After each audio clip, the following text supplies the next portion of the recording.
One, two, three, start.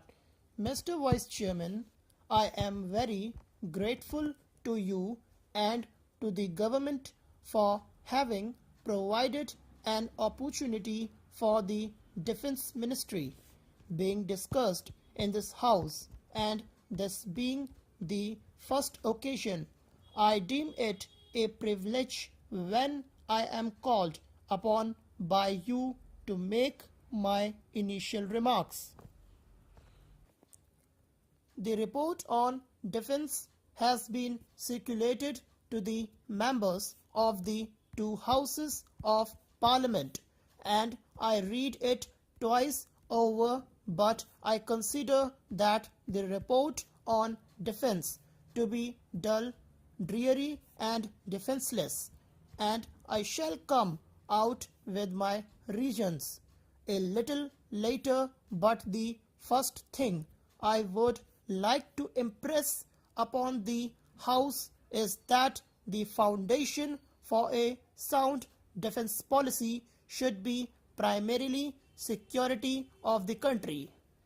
Only if our country is basically and inherently strong and self-reliant can we work out not only on a sound defense policy but also a sound foreign policy. Reliance on our own strength should be the badge of our pride. It has been accepted not only in this country but throughout the history in all the democratic countries of the world that there has been a close tie-up and interlinkings between the defense and foreign policies of the democratic nations. This has been an accepted maxim or principle which the democratic nations have followed in the past and are following even today. The truth has been overwhelmingly seen in the actions of the two prominent statesmen of the world. I would very much like the government of India to make a happy blending, a useful blending of the defense and foreign policies of our country, and at the same time see that our country is made strong and self-reliant. That is the first point that I would like to make to begin with my initial remarks.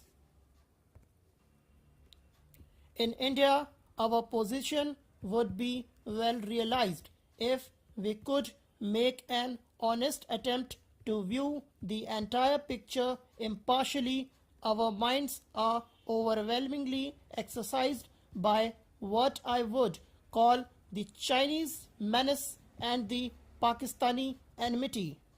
While it is necessary for our country to be prepared to meet the external aggression from whichever quarters it might be come, it is a moot point, and I make a very humble submission in this direction whether we should surpass or equal all the others in the matter of space and nuclear development.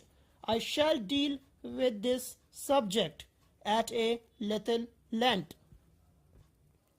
but you will pardon me if I say that today this has achieved what I would call a radical turn in one quarter and a conservative turn in the other.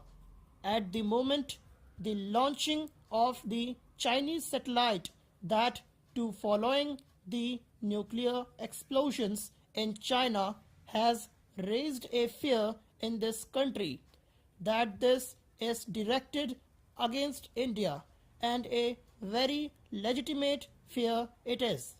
We should draw a distinction here and now between the know-how of space research and nuclear explosions and the need to build up deterrent forces based on these.